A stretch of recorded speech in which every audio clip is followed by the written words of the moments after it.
Have you ever heard a phrase on television that just freezes you cold? Like it takes the breath right out of you. One of those moments when you're suddenly thinking, wait, this isn't scripted TV, this is reality. This is the destruction of someone's whole life. That moment resonated hard for Sister Wives fans, and it came directly from Cody Brown himself. With a sort of queasy pride, he stated, I met Robin, and she was this diesel jeans model. She was everything I wanted. As if he had found a new, shiny toy on the shelf at the store. That one sentence told more about the disintegration of the Brown family than a score of hours of counselling.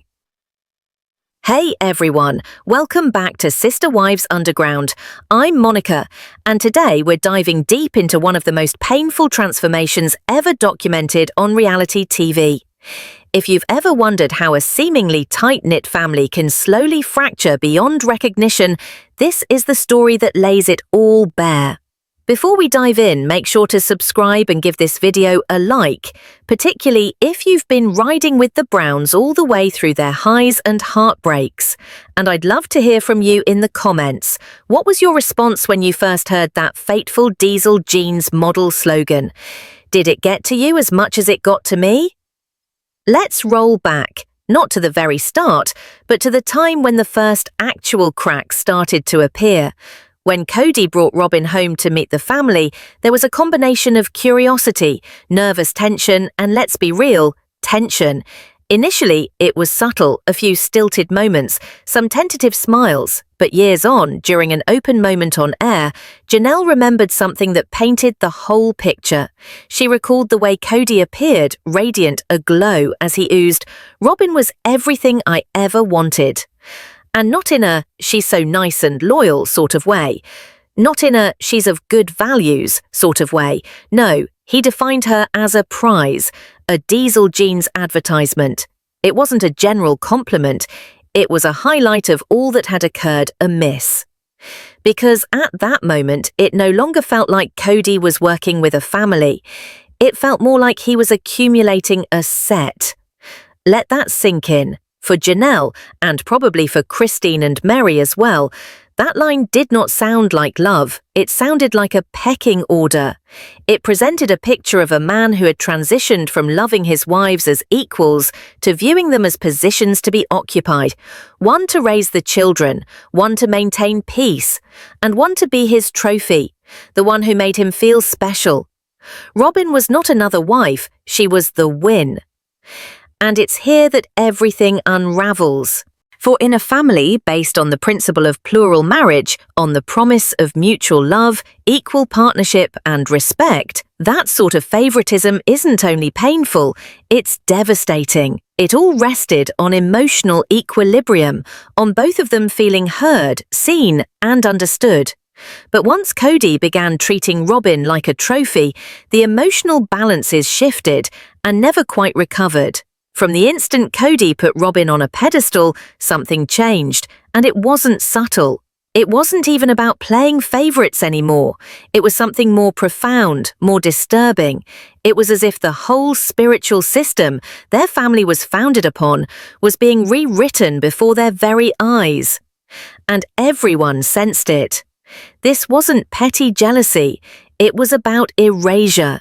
Picture dedicating years of your life, raising kids, sleepless nights, time, even personal aspirations. Then hearing the man you once loved and trusted talking about how someone new is everything I ever wanted. That doesn't just hurt, it undermines your identity. It makes you feel invisible. All of a sudden, it wasn't about creating a life together. It wasn't about oneness, trust, or spiritual union anymore. It was all about image, about how Cody looked with Robin. That diesel jeans model comment? It didn't feel like a sweet recollection. It sounded more like a proud man saying he won a prize at the county fair.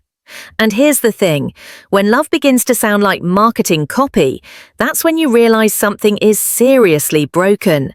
To Robin, Cody was more than a husband, she was a trophy, a billboard for his success. And he didn't just tell us once, He told us that tale repeatedly. Janelle heard it throughout the years. Fans heard it on interview circuit. And even years down the line, on his Mormonism Live podcast, he was still discussing it. Still mentioning how Robin had other potential suitors at church. Still drawing attention to how she picked him, like that single event validated him. But this is where the mask truly slips. It no longer sounded like pride. It sounded like a man convincing himself. As if he was explaining, look what I got. She could have had anyone, but she chose me. So I must be valuable. I must be enough. And it wasn't about love. It was about validation. But when you make one person your whole mirror, everybody else in your life becomes invisible. That's what happened to the rest of the family. The other wives gradually dissolved in Cody's sight, not because they had changed, but because they no longer represented the fantasy he'd constructed around Robin. He didn't see them any longer as full of depth and nuance. Instead, they became the negation of Robin, memories of what he imagined he was missing. And let's discuss that fantasy, because it wasn't rooted in reality. It was rooted in myth. There is no concrete evidence Robin ever modelled for Diesel. Sure, some Reddit threads speculate that she might have done local promo or small-time work, but the facts don't even come into play here, because this was never about an authentic modelling career. It was about how Cody needed to see her. He held on to that picture of Robin because it made him feel selected, powerful, as if he had won. And from the very first day, Robin played to that. She offered him something that the others couldn't, perhaps because they were exhausted, perhaps because they understood him better. But Robin stood up for him. She complimented him. She reinforced his self-concept in every family gathering, every interview on camera, every fight where he needed someone in his corner. And gradually, that adoration turned into influence. She wasn't merely a supportive spouse. She became Cody's echo chamber, his most vocal defender. And in a household where love was intended to be evenly distributed and shared, her devotion created an oversized position. She didn't merely support him privately, she did so publicly, visibly, and that became power. Power founded on worship is never lasting, because when your whole emotional foundation is one individual, when your pride, identity, and sense of self all revolve around someone liking you as flawlessly as possible, that's not partnership, that's thinking on a pedestal. And sooner or later, it becomes isolating. The other wives? They weren't partners any longer. They were mired circling a version of Cody that did not have them included. Christine noticed, Mary sensed it, and Janelle, she finally spoke the words aloud. Even as the marriages fell apart, even as the emotional walls went up and the distance mounted, Cody was still holding on to the same old tale, still discussing Robin, still grasping at the fantasy. What came next wasn't dramatized for effect, it wasn't designed to be shocking.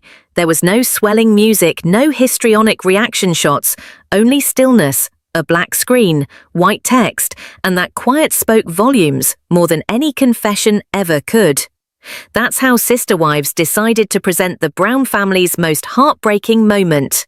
Janelle's voice trembled as she remembered texting Garrison that morning, as though it were any other typical Tuesday. Mary, on the other hand, just stood there, frozen, stunned. When Cody had finally gotten to her and told her the news, you could literally see the words crash against her like a tidal wave. She was not ready. None of them were. Garrison had killed himself. That one statement brought everything to a standstill. Later, Cody crumbled. Truly, you could see the pain in his eyes, the burden of the shame descending. But it wasn't only sadness for the son he had lost, it was the regret of realizing he never got to set things right. His words were soft, halting. I didn't get a chance to really make things right. All of it, every argument, every backroom politics, every smidge of favoritism, felt so insignificant in that instant. All the broken relationships, most importantly, those with his sons, the dictatorship throughout the pandemic, the emotional detachment, they reared up, not as memories, but as regrets. And what made it even more hurtful, no one really truly saw it coming. Garrison was the cheerful one, the one who texted his mom 3 times a day, the one who could always make everyone laugh. But beneath that goodness, he had been carrying more than anyone knew. This wasn't merely a tragedy, it was a reckoning. Because sometimes it takes the worst kind of heartbreak to jolt the truth into focus. For Janelle, sorrow soon gave way to clarity. She had carried on for years, for the kids, for the marriage, for the notion of what they were all supposed to be, but now there was nothing to guard. The illusion had broken. In one of the most devastating moments of the entire episode, Janelle spoke softly, "I know that he's dead, but I forget, and then I remember." That single sentence contained all the anguish. It revealed the unbearable reality that she had been keeping everything together by sheer determination of will, her family, her marriage, the dream of togetherness, and now she was releasing all of it at last. So she packed up her belongings, left Flagstaff, and went to North Carolina, not for Cody, not to establish herself before anyone else, just to breathe again, to be with Maddie and the grandkids, to begin anew. And what she's constructing now, it's not a company, it's not even a brand new beginning, it's healing.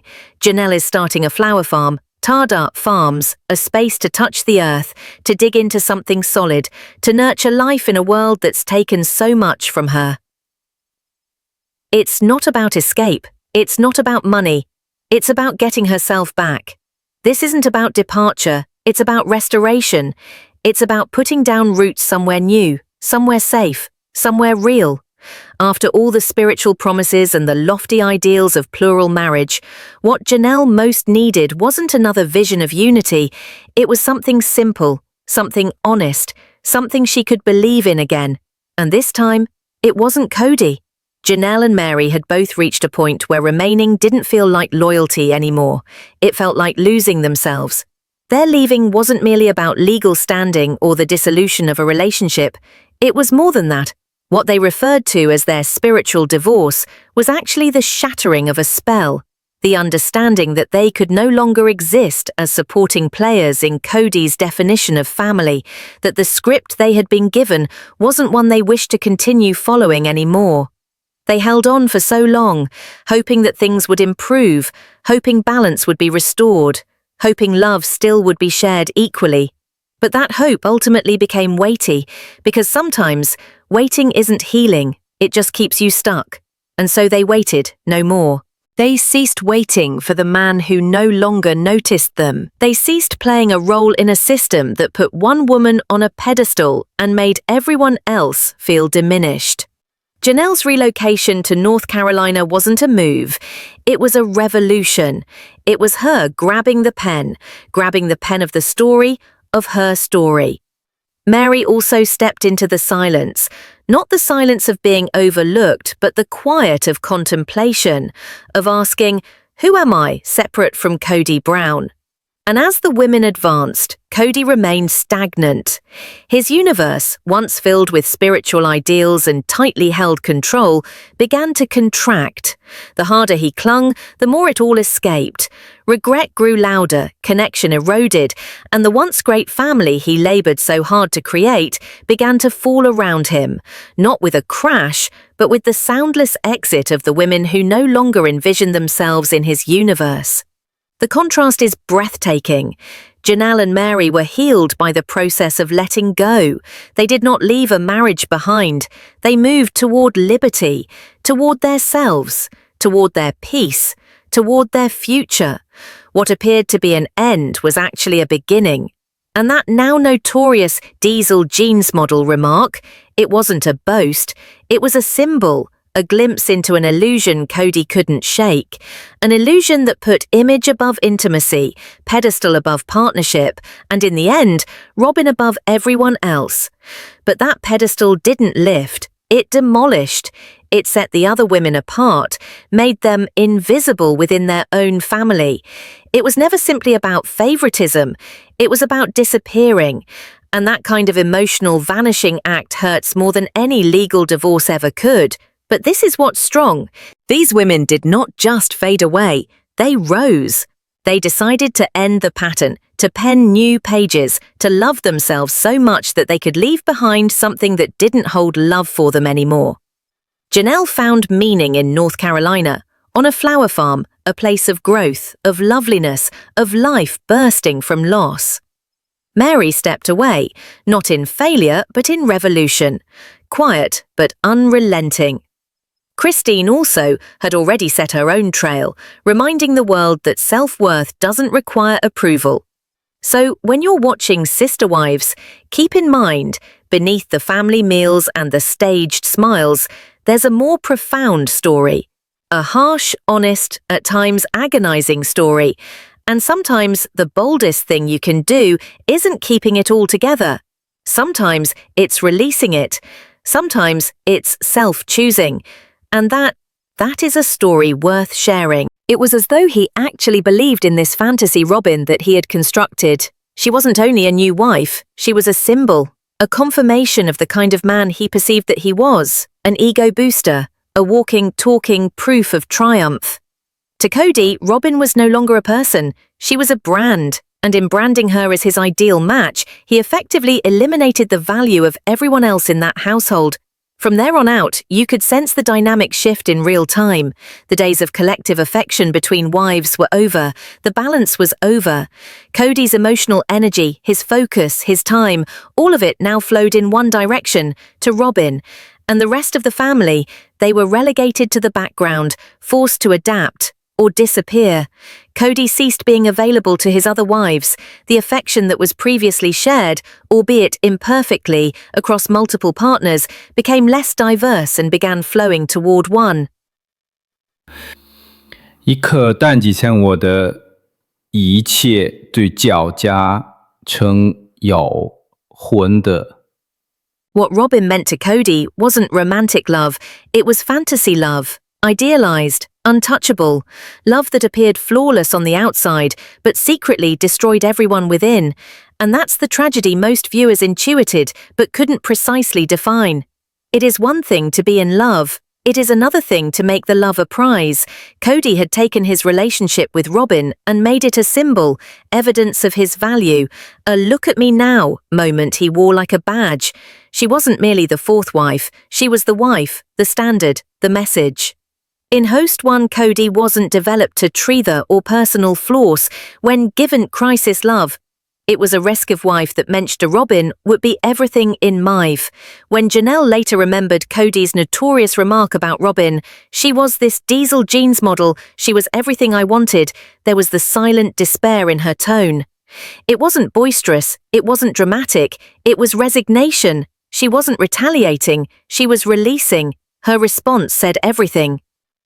You just take your little diesel jeans model and go live happily ever after? Not bitter, just finished. And the most haunting part? Cody said that years ago, but it stayed with her. Because how could it not? For Janelle, that comment wasn't just about Robin's appearance, it was about what Cody had come to prioritize: status, image, fantasy, over partnership, loyalty, and family.